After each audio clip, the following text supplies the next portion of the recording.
बिहार विधानसभा चुनाव की तैयारी शुरू हो गई है। राजनीतिक पार्टियां अपनी स्थिति मजबूत करने में लगी हुई हैं, लेकिन इस बीच बिहार के महागठबंधन में सीटों को लेकर तकरार बढ़ती दिखाई दे रही है।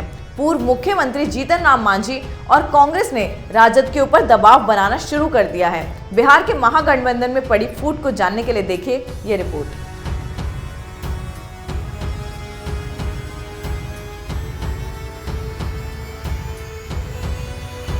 बिहार में विधानसभा चुनाव होने में अभी करीब 10 महीने बाकी हैं, लेकिन चुनाव की तैयारी अभी से ही शुरू हो गई हैं। चुनावी रैलियां शुरू हो गई हैं और पोस्टर भी लगाए जा रहे हैं।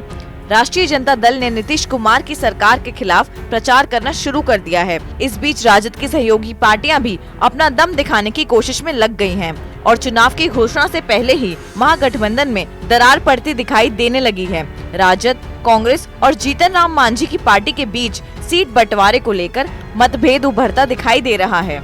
महागठबंधन की सबसे बड़ी पार्टी राष्ट्रीय जनता दल ने आधी से अधिक सीटों पर दावा ठोक दिया है। वहीं कांग्रेस भी बिहार में अपनी स्थिति मजबूत करने की कोशिश में लगी हुई है। झारखंड में जीत के बाद कांग्रेस को लगने लगा है कि बिहार में भी उसकी स्थिति पहले से मजबूत हो गई है। इसके कारण कांग्रेस के नेता भी ज्यादा सीटों की मांग करने लगे हैं।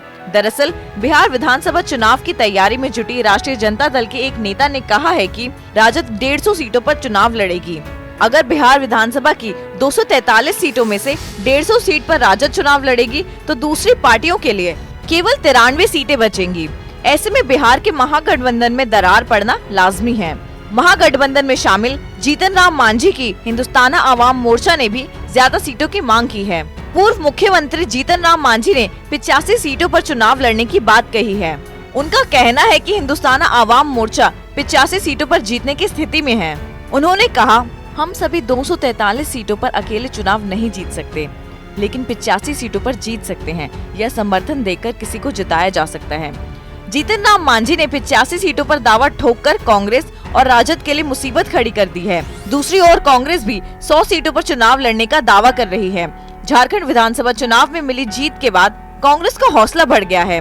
इसके कारण वो बिहार विधानसभा चुनाव में अपना दम दिखाना चाहती है। कांग्रेस के नेताओं का मानना है कि उन्हें 100 सीटें मिलनी चाहिए। कांग्रेस के एक नेता का कहना है कि बिहार में तेजी से कांग्रेस का आधार बढ़ा है और ऐसे में कांग्रेस को ज्यादा सीटें मिलनी चाहिए।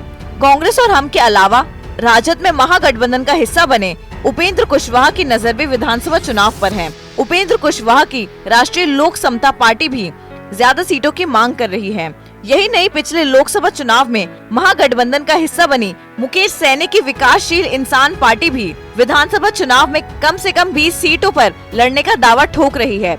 ऐसे में महागठबंधन पूरी तरह से बिखरता नजर आ रहा है। लोकसभा चुनाव में बिहार में महागठबंधन बना था, लेकिन विधानसभा चुनाव से पहले ही इस गठबंधन की गांठ खुलने लगी है। सीट बंटवारे को लेकर आपस में भिड़ते नजर आ रहे हैं, जिसके बाद ऐसा लग रहा है कि बिहार विधानसभा चुनाव में महागठबंधन का बनना बहुत मुश्किल हो जाएगा। ऐसी ही खबरों को देखने के लिए देखते रहिए कैपिटल टीवी।